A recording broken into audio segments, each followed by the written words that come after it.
Estamos iniciando mais um podcast Café com Letras.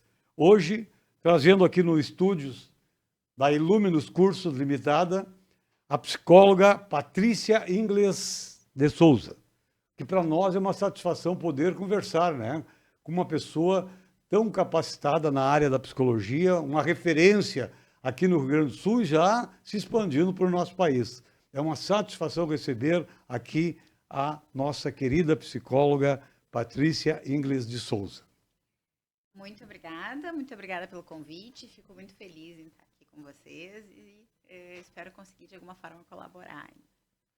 Me diga uma coisa, quem é a Patrícia? Como é que tu chegou até a faculdade de psicologia? Foi uma coisa que vem lá do passado, quando criança pensava em ser Então, psicóloga? é uma história um pouco longa. Quando eu saí da escola, eu comecei a faculdade de psicologia. E eu fiz 2 semestres de psicologia, acabei, enfim, por inúmeras questões, ficando um pouco insegura sobre qual profissão eu queria seguir e migrei para o direito. Direito que era a profissão do meu avô, enfim, tinha algumas pessoas já da minha família que seguiam aí uma história, né, nessa área. Fiquei no direito por muito tempo, advoguei por mais de 10 anos na área do direito criminal. Criminal. Fiz uma especialização em ciências penais, fiz um mestrado em ciências criminais. E aí, já nesse mestrado, eu comecei a me reaproximar de alguns temas da psicologia. Eu fiz um estudo na minha dissertação sobre falsas acusações em situações de conflito familiar que envolviam questões de alienação parental. E aí, com isso, eu voltei a me aproximar de alguns temas da psicologia. Na época, eu tinha o meu escritório na área criminal e aí eu engravidei. Ó, E aí, a minha gestação teve algumas intercorrências, eu descobri uma cardiopatia no meu filho, ainda quando estava, né, quando eu estava grávida, e tivemos algumas questões familiares aí que fizeram com que eu desse uma interrompida na minha vida profissional. Eu fiquei um tempo em casa, fiquei com ele, pedi uma prorrogação lá, consegui terminar a minha dissertação, defendi, sim, mas acabei fechando meu escritório e parando de trabalhar na advocacia naquele momento. sim. Eu fiquei com ele até quase ele fazer 2 anos. Quando ele estava com 1 ano e 8, ele começou na escolinha e eu aí resolvi retomar, então, a minha vida profissional. E, na época, eu era casada com um psiquiatra e eu estava conversando muito com ele sobre tentar fazer um projeto de doutorado daí na área da psicologia, em Sim. função das questões de alienação parental que eu tinha estudado, enfim. E ele me questionou, por que que tu largou a psicologia? Por que que tu não conclui a psicologia, então? Quem Claro. sabe a gente pode trabalhar junto, enfim. E aí vieram algumas oportunidades. Ele era professor na universidade na época, e aí eu ingressei de volta para o curso de psicologia. E aí eu fiz a graduação de psicologia bem direcionada, assim, com desejo de trabalhar na clínica, que eu trabalho hoje também, Sim. né? Eu trabalho principalmente atendendo adultos e famílias. E surgiu aí, ao longo dessa formação, surgiram algumas intersecções com o direito. Quando eu me formei na faculdade de psicologia, eu já tinha me separado, enfim, já estava direcionando a minha vida de outra forma e estava buscando me colocar no mercado profissional. E aí eu conversei com um amigo e, enfim, ele me indicou para fazer perícia para uma juíza no local onde ele trabalhava. E aí a juíza me nomeou para uma perícia, eu fiz a perícia. Ela gostou do meu laudo, gostou da forma como eu abordei. Acho Sim. que o meu conhecimento do direito acabou agregando bastante aí nesse momento. E a partir daí ela começou a me nomear para fazer as perícias oficiais lá na vara em que ela atuava, em Esteio. Eu fui sendo nomeada por um período lá, acho que mais de 2 anos eu passei fazendo como perita lá as avaliações, mas ao longo do tempo o meu consultório foi se desenvolvendo, né? Eu comecei a trabalhar como assistente técnica também em alguns processos, e aí eu acabei diminuindo o espaço que eu tinha na agenda para as perícias oficiais, porque eu fazia basicamente perícias que eram pela gratuidade, com gratuidade judiciária, e aí o pagamento é pelo tribunal, com valores, né, mais baixos. Então, Claro, na claro. época, aí já estava para mim estava tomando tempo do meu consultório e das minhas assistências técnicas particulares que me davam um retorno financeiro maior. E aí Claro. eu acabei declinando, então, das nomeações, até na época indiquei uma pessoa para continuar lá, que eu não tenho certeza se continuou, mas então passei a atuar mais como assistente técnica do que como perita em si, que é o que eu faço hoje. Hoje eu Sim. trabalho bastante com consultoria e assistência técnica em processos de família, por isso estou fazendo também uma especialização em terapia sistêmica familiar e de casais, Legal, hein?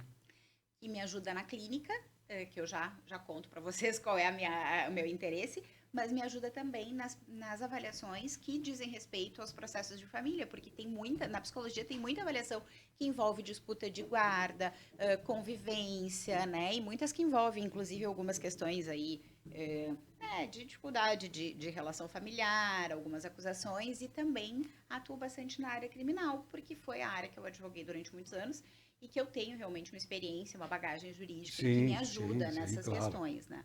Então, eu acabei montando uma equipe, convidando alguns colegas, e a gente trabalha em conjunto. Tem um psiquiatra que trabalha comigo, uma neuropsicóloga e uma assistente social. Todos eles fazem, né, perícia, trabalharam já nessa área ou seguem trabalhando.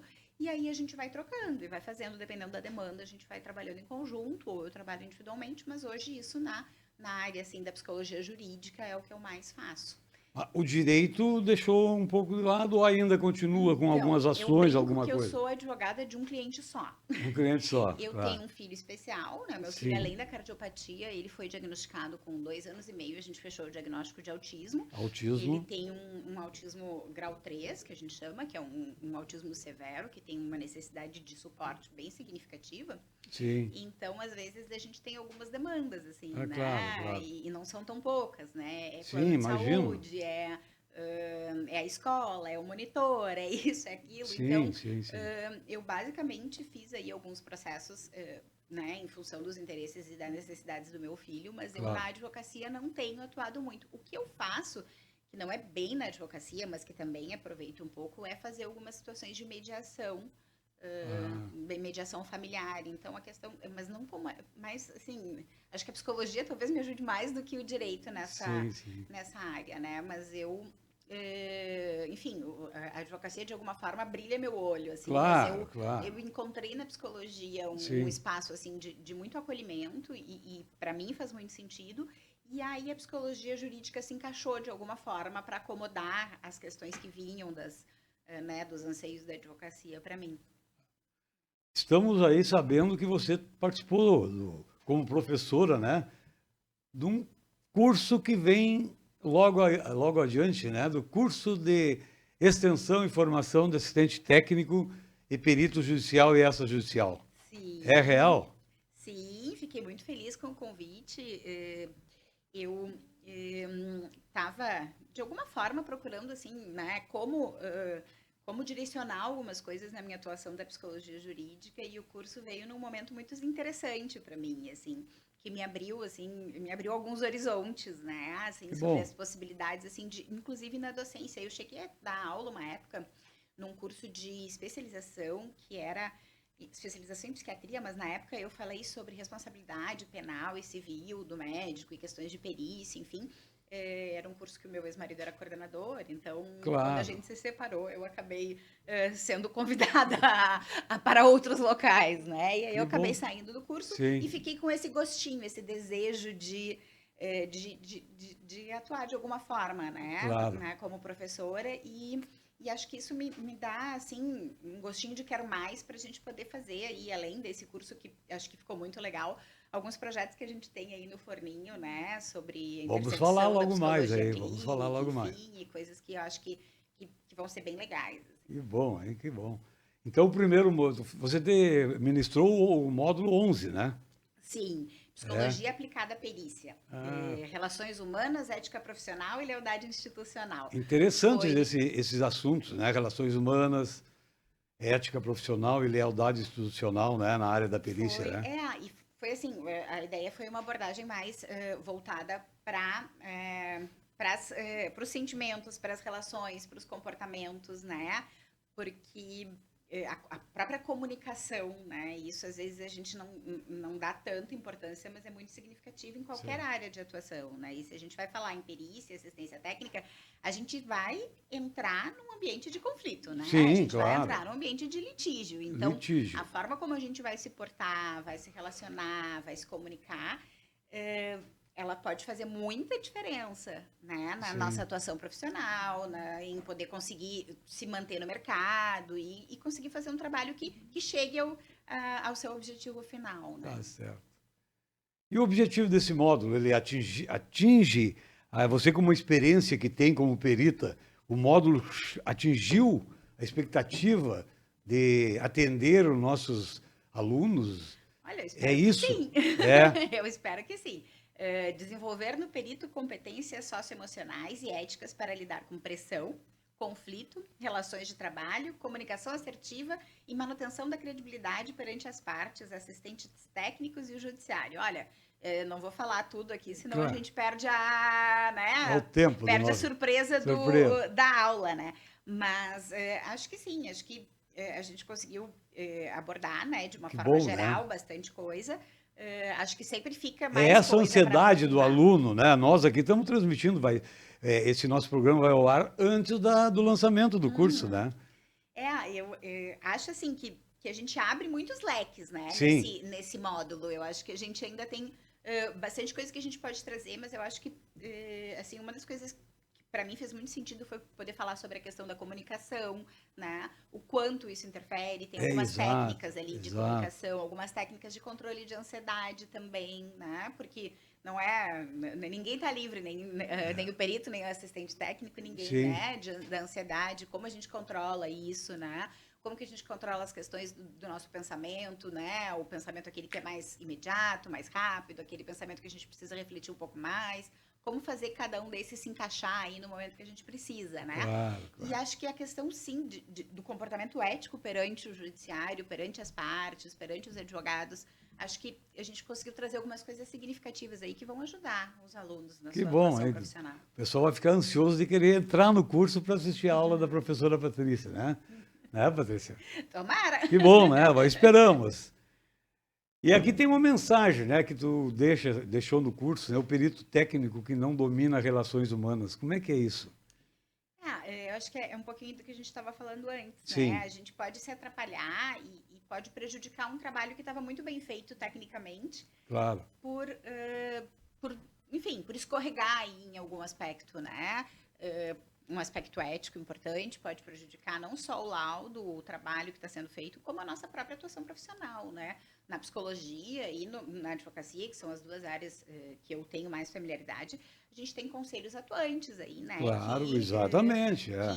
Enfim, se Aí tem que ser, de certa forma, os conselhos bem rigorosos, né? Porque senão uma Sim, coisa porque vira isso de um também jeito... dá mais credibilidade para quem trabalha de fato bem na Claro, área, né? claro, Se a claro. gente não tem um conselho forte ou uma orientação mais rígida, acaba que tudo pode. E aí a credibilidade do nosso trabalho também fica um pouco prejudicada, né? Então, eu vejo isso como muito importante, essa regulamentação, né, nas Sim. duas áreas. Pois é, então aqui vamos deixar os contatos da nossa professora mestra, Patrícia English de Souza Machado. Bom, Pode dizer os contatos o meu aí. Instagram é Patrícia Inglês de Souza, o meu e-mail é patriciainglesdesouza@gmail.com e o meu telefone é 5199-258-2270. Eu fico à disposição aí, quem tiver interesse em entender um pouco mais sobre assistência técnica, perícia e as questões da psicologia também, né? Então tá aí os contatos da nossa entrevistada de hoje, no nosso podcast Café com Letras, a doutora Patrícia. Então vamos voltar aos assuntos direto, que vamos falar um pouco mais sobre a pessoa Patrícia hoje teve a oportunidade de optar pela psicologia, porque isso é que a motiva mais, não é isso? Sim, com certeza. Tendo, e me permite, tendo um filho numa situação que nós já conversamos, tu mesmo me contou, né? Com autismo, grau 3. Isso para ti, como é que tu consegue lidar particularmente com o filho e particularmente profissionalmente com o à psicologia? Porque é uma coisa um pouco... Muitas pessoas acham que eu fui fazer psicologia por causa do diagnóstico do meu filho. Não é verdade. Não é Eu fui verdade, fazer pois é. psicologia antes de ter o diagnóstico do meu filho. Eu fui ter o diagnóstico dele quando eu já estava na psicologia. Mas Tu teve o diagnóstico ainda ele em gestação ou não, na gestação a gente descobriu que ele tinha um problema cardíaco. cardíaco? E aí, depois, quando ele nasceu, ele com 3 meses fez uma cirurgia, ficou bem, enfim, faz acompanhamento, mas graças a Deus está muito bem da questão cardíaca. E aí, com 2 anos, ele não estava falando, a gente começou a investigar e Claro. começou já com algumas intervenções, e com 2 anos e meio a gente fechou o diagnóstico. Sim. Só que o diagnóstico de autismo numa criança com 2 anos é e aí depois a gente vai tendo expectativas de desenvolvimento que nem sempre se concretizam, e hoje ele está com 11 anos, e a gente tem, então, um diagnóstico de grau severo Grau severo, de né? deficiência intelectual comórbida e algumas outras questões que dificultam um pouco mais, né, o convívio dele, enfim, o desenvolvimento. Olha, pensando na parte de mãe, assim, acho que toda mãe tem as suas dificuldades de conciliar, né, a maternidade com o trabalho, independente de ser um filho típico ou atípico. Mas, de fato, quando a gente fala de uma criança atípica, a gente tem demandas que acabam se somando e se intensificando, né? Eu hoje eu consegui criar uma estrutura para poder me ajudar com ele, para eu poder seguir a minha vida profissional, senão Sim. seria muito difícil. Eu tenho Pois algumas pessoas que me é ajudam. difícil. Né?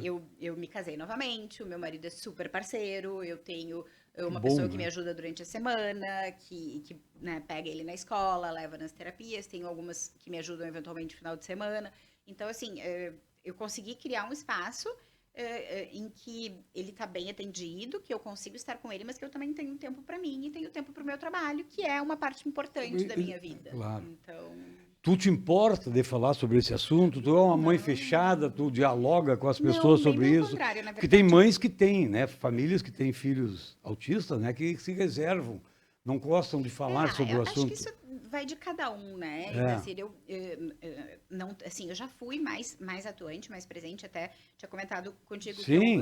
que eu participei muito tempo do Instituto Autismo e Vida, ainda participo, mas não com a mesma assiduidade, que é uma instituição que me ajudou bastante no início do diagnóstico do meu filho, porque eu precisava de alguém para conversar, precisava entender como isso funcionava, precisava trocar com outras mães. Então, Claro. isso para mim é muito significativo. E eu acabei daí organizando um grupo de apoio, que é um grupo que eu coordeno e que fico à disposição também. Se alguém tiver interesse em participar, é só entrar em contato.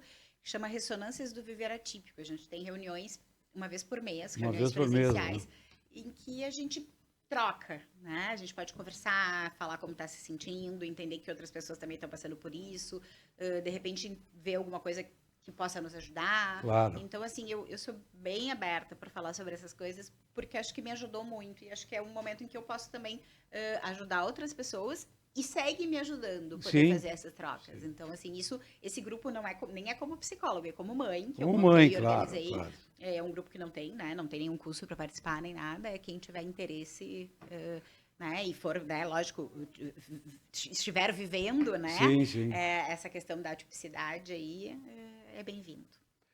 Você como advogada, psicóloga e mãe, né, de uma pessoa nesta situação, né? Você já pensou em colocar isso no papel para que possa um livro, uma mensagem mais circunstanciada, mais profunda, melhorar a situação de outras pessoas? Dando teu exemplo, dando teu conhecimento, dando aquela perspicácia que tu tem de investigar, de pesquisar, de analisar? Não pensei nisso, não. O que eu pensei foi isso, foi esse grupo, né, como mãe. Sim, mas não deixa de ser uma coisa interessante, mesmo que... Mas não de registrar, eu acho que sim, acho que em algum momento isso acaba acontecendo. Né? A gente vai vivendo e depois a gente vai desenvolvendo. Como tu gosta, isso, não é que tu gosta, né, mas como tu fala abertamente, tu não tem nenhum receio, né, de falar sobre esse assunto, eu acho que as pessoas precisam se abrir para esse tipo de assunto. Uma das coisas que me levou para essa especialização que eu estou fazendo agora em terapia sistêmica de famílias e casais é poder trabalhar com famílias atípicas, né? Famílias com crianças com transtorno do neurodesenvolvimento. Então, de repente, a partir daí pode surgir alguma coisa, porque eu vou fazer algum trabalho de conclusão nessa especialização que talvez possa se tornar. Mas nesse momento, eu Não Não é são uma... caixinhas separadas, Sim, mas claro. eu tô muito focada na questão da assistência técnica, da psicologia jurídica e da própria clínica. Então, Claro, esse grupo de apoio foi, assim, o que eu consegui organizar para manter esse meu lado aceso aqui, claro. funcionando, né? Mas de uma forma que eu consiga, por hora, ir conciliando com as outras atividades. Vou perguntar alguma coisa assim nesse sentido aqui, ó, para que aquelas pessoas que estão nos vendo, né, gostariam de saber um pouco mais do que é a psicologia clínica e a psicologia jurídica. Psicologia, qual é a diferença das duas, assim? Assim, a psicologia clínica eu acho que é o que o pessoal está mais acostumado, né? A gente vai trabalhar com psicoterapia, tem algumas linhas de atuação diferentes aí. Tem quem trabalha com orientação psicanalítica, quem trabalha mais com técnicas mais comportamentais, quem trabalha mais com sistêmica, né? A minha primeira formação, logo que eu saí da faculdade, foi integrativa, foi no Instituto Fernando Pessoa, em que a gente trabalhava com mais de uma abordagem e para mim fez muito sentido.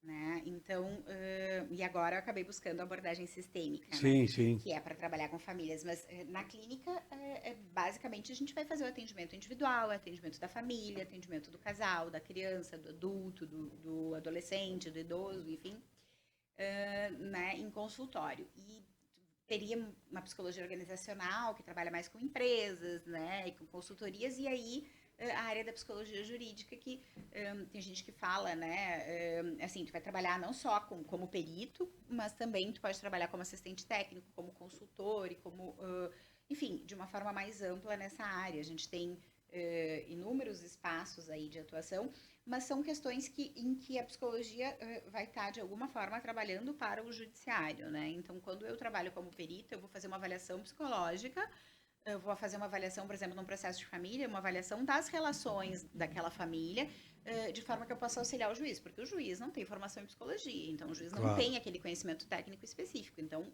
eu vou fazer essa avaliação e vou fazer um laudo, que é um relato daquilo que eu avaliei para o juiz. Né? E aí, como assistente técnica, eu vou fazer um acompanhamento dessa avaliação feita pelo perito a partir das demandas de um advogado que Sim. normalmente busca uma contratação para auxiliar, né, na representação, na defesa do seu cliente. E na parte de assistência técnica, como é que tu, na área familiar, tem algum exemplo, alguma coisa que tu possa falar? Mas qual a tua participação? O que faz um psicólogo Como quando se assistente técnica, incorporado como assistente técnico? eu já fui contratada por mães que entendiam que havia alguma situação confusa ali na relação do pai com a criança e gostariam que isso fosse avaliado sob o viés da psicologia. Sim, sim. Já fui contratada por pais que entendiam que havia uma situação de alienação parental em que, enfim, em que a mãe estaria dificultando o convívio. Já fui contratada em situações em que havia uma suspeita de abuso intrafamiliar, várias questões aí vinculadas à psicologia, à terapia não, à vara de família, né, ao direito Sim, de família, em que a assistência técnica da psicologia pode fazer muita diferença. É uma área que acho que já mais até conhecida. Eu acho que a área que é menos conhecida é a área criminal, que muitas vezes não se sabe o quanto ter um assistente técnico na área da psicologia pode fazer diferença na defesa daquela sim. pessoa. Acho que isso é uma área que a gente ainda está desenvolvendo mais. Qual, assim, percentualmente, mesmo que seja só do o conhecimento que tu tem, assim, não sei se existe hoje alguma pesquisa, mas quais os assuntos mais presentes para um assistente técnico na área familiar? São Questão de guarda e abusos, convivência. filhos, crianças, esposa, Olha, até violência contra a mulher eu já peguei algumas, mas o que mais aparece é questão de guarda e convivência. guarda e convivência. Guarda e convivência de menores, né? Porque o Sim, casal se separa e aí começa aquela disputa para quem é que vai ficar com os filhos, como claro. é que vai ser a relação, né? E isso afeta normalmente mais as crianças, que são os que mais sofrem, né? Então a psicologia, de alguma forma, tá ali tentando também proteger um pouco Claro. essas crianças do sofrimento que vem desse conflito, né? Não é todo casal que se separa que vai ter sofrimento do filho, mas Claro, muitos casais que se sim, separam e que permanecem em conflito acabam gerando sofrimento nos filhos. sim, sim. E nesta parte, assim, nós vemos que hoje, né, tem bastante problema familiar, né? Nós temos problemas seríssimos, né, que acontecem no nosso dia a dia aí, né? Eu fico questionando, que é o que o pessoal mais ou menos pensa e às vezes pergunta até, a psicologia, né? Como é que a professora Patrícia atua no momento em que recebe, né, um paciente, tá? Um paciente com problema de abuso sexual, vamos supor. É que são situações diferentes, Criança né? e adulto, Se eu, ou se eu for- adolescente. se eu receber no consultório para tratamento uma pessoa que estiver nessa situação, eu vou tentar entender o que leva a pessoa a Sim, isso, enfim, e de que forma ajudar ela a fazer o enfrentamento dessa dificuldade, né? É uma coisa. sim, Agora, se eu for contratada por um cliente como assistente técnica, eu vou ter que avaliar se de fato, porque assim, às vezes é só uma acusação, né? claro, E claro. muitas vezes uma acusação infundada. Sim, Mas às vezes tem elementos que indicam alguma coisa. Então, eu, como psicóloga na assistência técnica, eu vou avaliar os elementos que existem e vou dizer para aquela pessoa se tem alguma coisa que eu possa fazer ali, ou dizer ali que possa, de alguma forma, ajudá-la ou não. Porque a pessoa pode querer contratar e claro. tu avaliar a situação e entender que não tem nada que tu possa fazer como assistente técnico para ajudar ela ali naquele momento. Ou, em muitos casos, tem. E aí tu vê que tem alguma contradição, que tem alguma, enfim, alguma indução ali da criança, Claro, alguma claro, coisa claro. que leva a crer que houve alguma tentativa de manipulação da criança naquela situação para, de alguma forma, prejudicar o outro, né?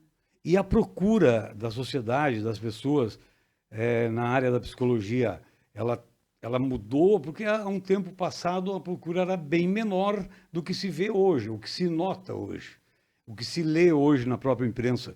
Como é que está essa situação? As pessoas procuram a psicologia ou elas procuram mais um psiquiatra do que uma psicóloga?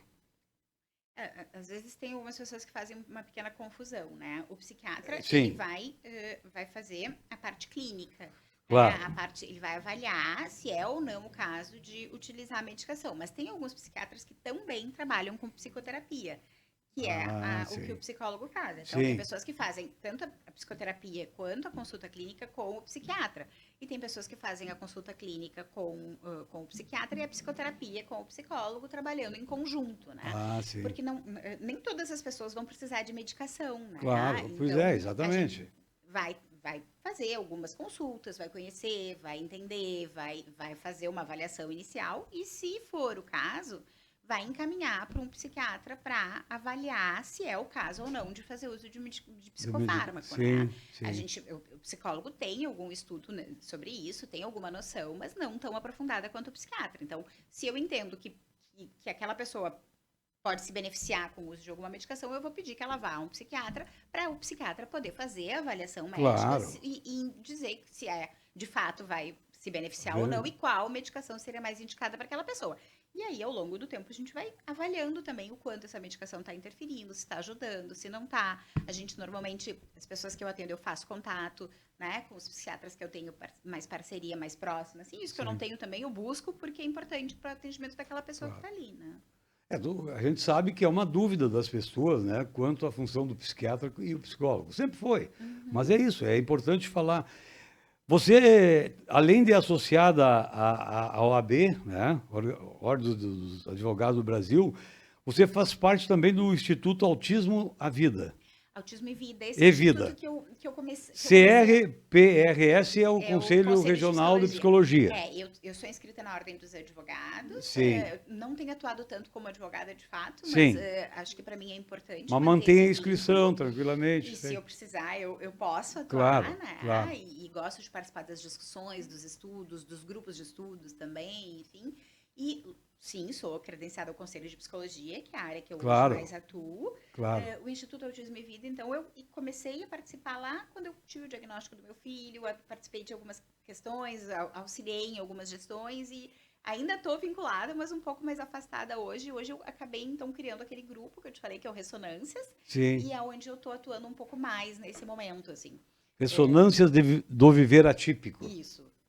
é Encontros nos Desencontros da Parentalidade Neurodivergente. Olha aí, ó, uma vez por mês tem uma reunião, então, Uma vez é. por mês a gente se encontra. Agora, esse mês, a gente vai fazer uma colega psicóloga que participou daquele Summit de Saúde, não sei se você tá acompanhando, mas teve em Bento, mês passado, acho que foi, com vários nomes aí dessa área. Ela vai trazer para nós essas informações, a gente vai fazer também uma confraternização junina. Tem bastante coisa aí nesse próximo encontro. Vocês têm um local desse grupo que você se reúne ou é em locais Na verdade, dependendo? por enquanto, o local é a minha casa. A tua casa, na tua casa mesmo, oh, que bom, hein? Mas a gente começou fazendo num café. Exato. O pessoal do café queria cobrar para a gente usar o espaço. E eu tenho bastante espaço na minha casa. Sim, então, sim. A gente, por enquanto, está fazendo na Mas minha é casa. bom. O importante é se reunir. O importante é E conversar, acaba ficando debater, um espaço né? mais acolhedor, né? Porque, assim, eu já estou há muitos anos falando sobre isso. Sim. Então, eu acho que eu acabo falando sobre isso agora com menos dificuldade. Mas quem está começando, quem acabou de ter o diagnóstico do filho, quem está com o enfrentamento, acaba tendo, às vezes, uma situação de mais sensibilidade, vulnerabilidade. Então, a gente está num espaço mais acolhedor, nos permite também ficar mais à vontade, né? Então, assim, se às vezes uma pessoa se emociona um pouco mais, enfim, a gente pode acolher de outra forma do que está num espaço público. Então, a gente acabou decidindo fazer lá em casa.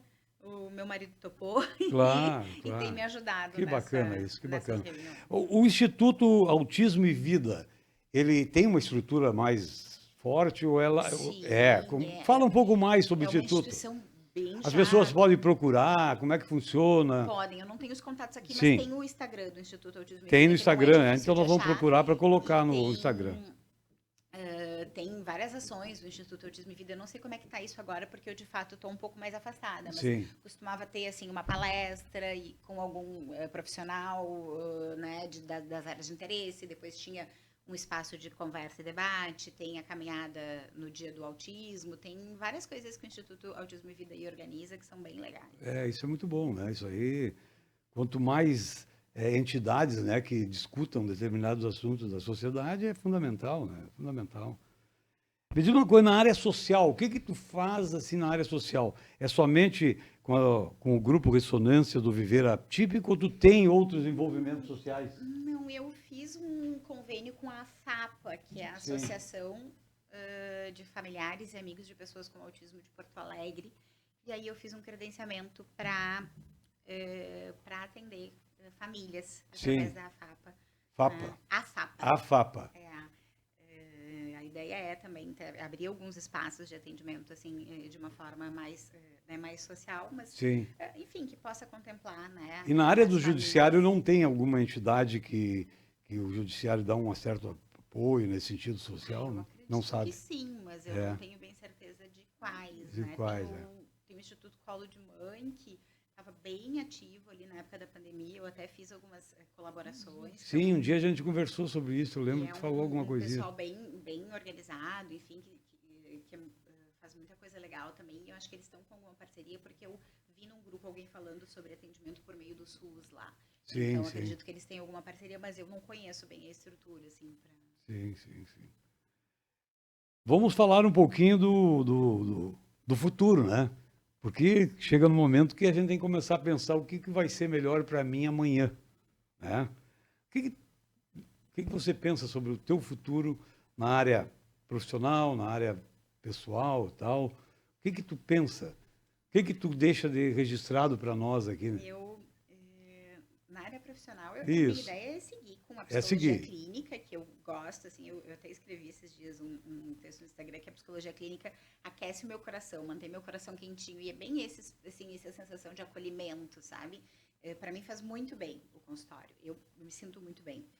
E a psicologia jurídica, ela me dá assim, eu botei ali que faz um brilho no olho, porque ela me dá aquela vontade de ir, de pesquisar, de entender, de escrever, Então, acho que são duas áreas, assim, que elas estão cada vez mais me tomando, né? E a ideia é poder seguir me desenvolvendo nessa área. Vamos aí, tem alguns projetos, eu vou dar uma segurada em algumas coisas, porque eu acho que é bom que elas se concretizem antes, Claro. Mas tem bastante coisa, assim, nessa área, e principalmente, acho que uma coisa que já vale a gente falar, bem legal, é o nosso próximo curso, né? Que a ideia é justamente poder trazer para psicólogos clínicos algumas informações importantes quando a psicologia clínica é chamada a, de alguma forma, se relacionar com o judiciário. Porque quem trabalha na psicologia jurídica já está um pouco mais habituado com isso. Mas, Claro. às vezes, o psicólogo clínico que está no seu consultório, ele é surpreendido por um pedido de prontuário. Ou ele é surpreendido por um pedido de relatório. Sim. Ou até ele é intimado a prestar depoimento como testemunha no processo. Claro. Né? Então, como que essas pessoas podem e devem se comportar, se posicionar de forma a respeitar o código de ética e dar conta daquela demanda, né? Sim. Já passei, assim, na área da perícia, da assistência técnica, por situações em que eu vi profissionais da área clínica e muito provavelmente não por falta de, por vontade ou por falta de não querer respeitar, mas por não saber bem como agir, acabar fazendo alguma coisa que não seria exatamente o mais adequado naquela situação, e isso pode gerar uma responsabilização administrativa, uma responsabilização civil, uma responsabilização penal, Claro, né? Então, assim, claro. quando tu vai atender uma criança que está em situação de litígio e conflito familiar, tu tem que saber até onde tu pode ir, né? Como lidar com o pai e com a mãe que estão brigando, daqui a pouco um não quer que o outro participe, e aí como que faz, né? Essas coisas todas, para quem está atuando na clínica, às vezes é um pouco desafiador, né? Eu vejo, desde que eu comecei na psicologia, eu vejo que tem uma insegurança de quem, e é natural que tenha, porque para mim não é, porque eu sou advogada e advoguei durante muitos anos, mas para quem não tem experiência nessa área, às vezes, né, parece Então, a gente, aí, em parceria com a Illuminus, decidiu organizar um curso de extensão, né? Extensão, exatamente, com parceria com a Faculdade Mário Quintana.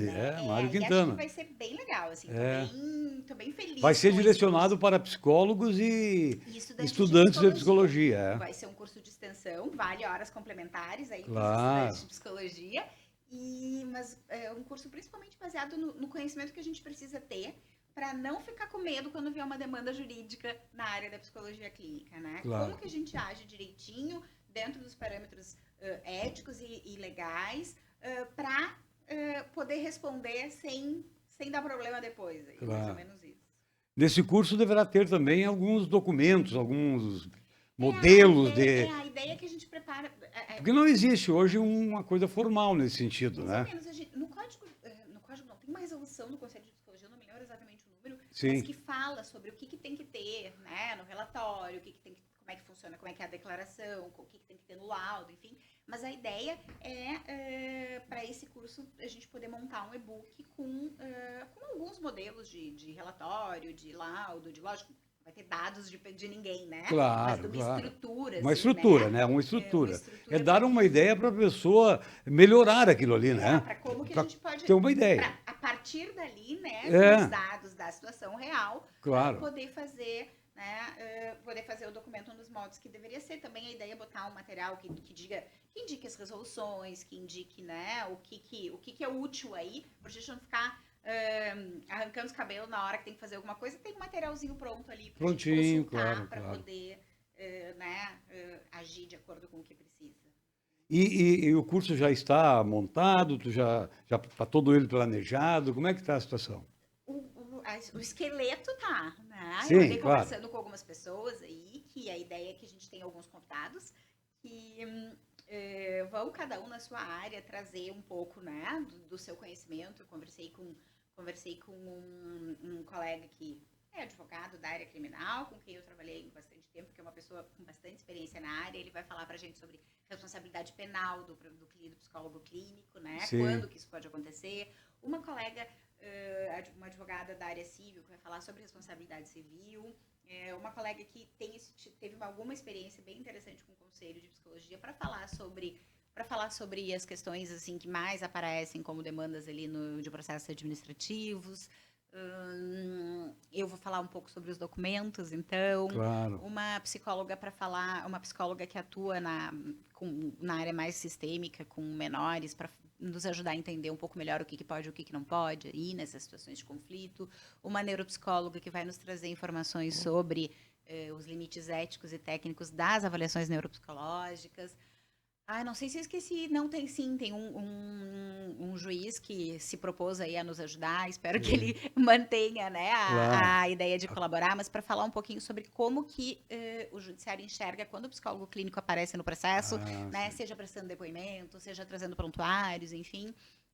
Tem aí uma ideia bem interessante, com várias pessoas aí bem qualificadas e competentes e pessoas queridas. Sim, isso é importante e fundamental, né? Para fazer um bom A trabalho. ideia é Né? que a gente possa fazer um trabalho assim que seja muito técnico, Claro. mas que seja gostoso para a gente fazer, e isso vai tornar gostoso para os alunos assistirem e estudarem, né? A ideia é essa. Você pretende também, além das aulas, fazer algumas entrevistas com algumas pessoas da sociedade envolvidas com o assunto. A ideia era fazer uma entrevista com esses convidados, né? Sim.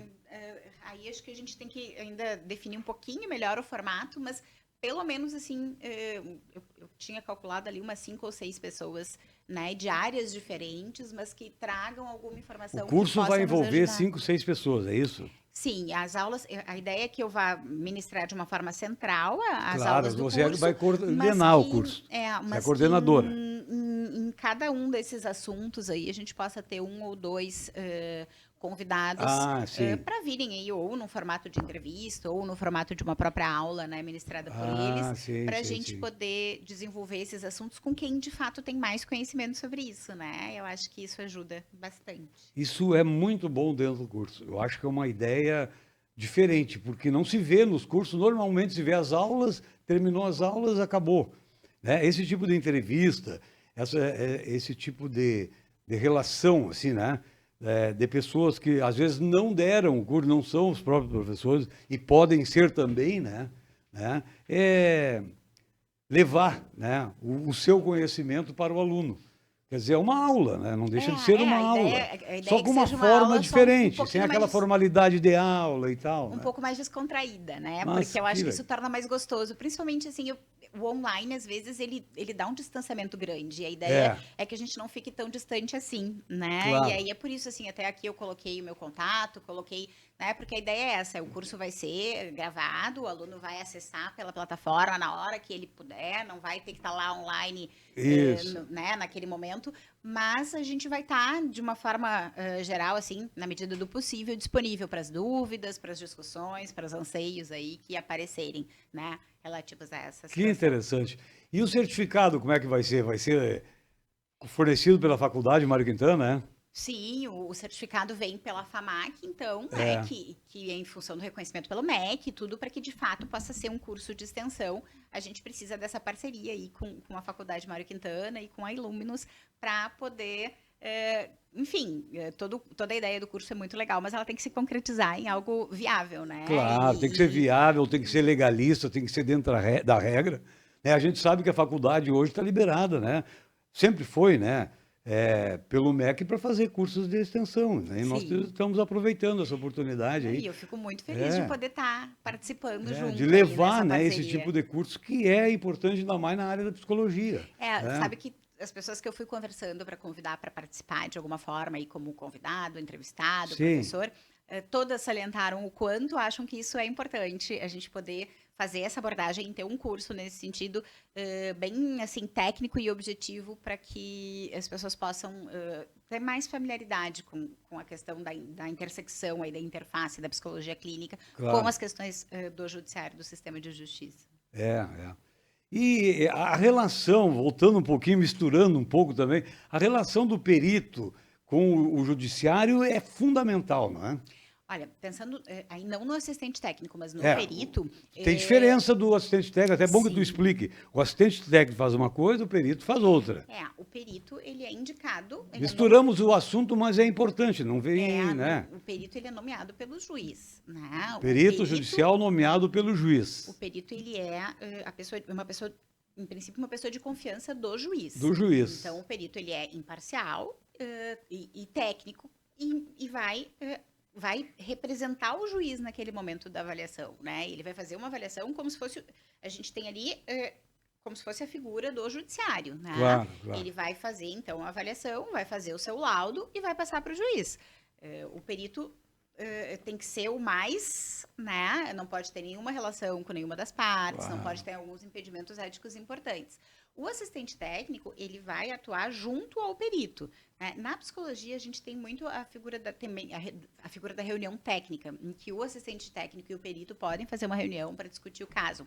Na psiquiatria, por exemplo, o assistente técnico já vai acompanhar a entrevista do perito psiquiatra. Sim, Então, sim. tem algumas diferenças dependendo da área que a gente Claro, for claro. falar, né? A assistência social também acho que não acompanha, acho que ela pode fazer reunião técnica. Então, a gente, como assistente técnico, a gente vai ser contratado por uma das partes e Claro. a gente vai, dentro da técnica que existe na nossa área de atuação, a gente vai ver o que é possível, considerando o olhar daquela pessoa que nos contratou, né? Sim, sim. Então, sempre respeitando a técnica e a ética, a gente vai fazer o que for possível na nossa área de expertise para auxiliar a defesa técnica daquela pessoa, porque o advogado, assim como o juiz, não tem conhecimento da psicologia. Então, o juiz tem o perito dele e o advogado vai ter o assistente técnico. Claro. São pessoas que têm o conhecimento, por exemplo, da psicologia, ou da psiquiatria, ou da assistência social, Sim. e que vão atuar um vai atuar junto com o advogado e o outro vai atuar representando o juiz. Mais ou menos isso. Vê a importância do assistente técnico, do perito, né, no judiciário brasileiro, né? Sem dúvida. É importante, ele está no assim, patamar do juiz, do promotor, do advogado. Ele é uma pessoa interessante. porque Por isso, ser ético, né? Ser legalista, fazer o que deve ser feito, imparcial. Sem dúvida. E assim, a questão da prova técnica ela é muito significativa, porque, de fato, sem uma avaliação psiquiátrica ou psicológica, em muitas situações, você não consegue entender o que está acontecendo naquele processo. Exato. Tu teria muita dificuldade para pensar no que é melhor para aquela criança, tu teria muita dificuldade para avaliar se existe realmente, de fato, uma suspeita de um abuso ou algo assim. Tem coisas que às vezes não deixam vestígios físicos, né? E aí Sim. a avaliação psicológica ou psiquiátrica claro. nos ajuda bastante. E o assistente técnico, ele vem em nome dessa prova técnica ser, de fato, efetiva e respeitar o contraditório e a ampla defesa que estão garantidos pela nossa Constituição Federal, né? Claro, Então, claro. o assistente técnico justamente vai estar lá para, junto com o advogado, fazer com que essa prova seja, de fato, uma prova legítima e útil ao processo. Claro. Que bom, hein? Que interessante. Então, a nossa professora Patrícia Ingles de Souza. É inglês? Inglês Inglês de Souza, com Z, né? Inglês de Souza. Que bom. Para nós foi uma satisfação te receber aqui no nosso programa, né? E dizer que tu, no módulo 11, foste interessante no módulo. Aí pegou uns assuntos bem interessantes, que é a própria ética, né? Isso aí se fala muito hoje, num país que a situação está um pouco complexa, né? A ética é fundamental. Mas, Patrícia, já chegamos ao 47 minutos de bate-papo aqui. O nosso programa é um programa acima de 40 minutos, né? É um bate-papo que vai para o nosso canal do YouTube, CIF TV News, né? Vai ser agora na quarta-feira, né? Nós vamos fazer uma nova reunião para melhorar a nossa estrutura do canal do YouTube, né? Nós estamos pensando em melhorar. E repito, né? Foi uma satisfação te receber aqui no nosso programa. Será sempre bem-vinda. No lançamento do curso, você vai vir aqui lançar o curso, se Deus quiser. Vamos fazer um novo programa. É importante ficar gravado, ficar na internet todos os passos, né? Do teu trabalho, tu voltando à atividade de professora, né? Porque, não deixou de ser uma professora no curso de extensão e formação de assistente técnico, perito judicial e extrajudicial. E agora vai ser a professora e coordenadora do curso da psicologia, né? Que ainda não temos um nome definitivo, né? Não, a gente ainda está construindo. Está construindo. Daqui um pouquinho vem. Vem, que coisa boa. Então eu deixo as palavras finais para você, as suas considerações. E mais uma vez, muito obrigado pela tua presença. Olha, eu só tenho a agradecer a oportunidade de estar com vocês aí, do pessoal que está, né, de alguma forma assistindo. Espero que a gente possa seguir aí junto com muitas parcerias que acho que para mim estão sendo muito legais e acho que podem trazer coisas muito legais para as pessoas que estão interessadas nessa área de atuação aí. Tá bom. Tá bem? Obrigada. Muito obrigado e encerramos aqui então mais um Café com Letras, né? O nosso programa especial que faz entrevistas com pessoas que orbitam as letras. Este foi o nosso propósito inicial quando iniciamos o nosso programa há 2 anos.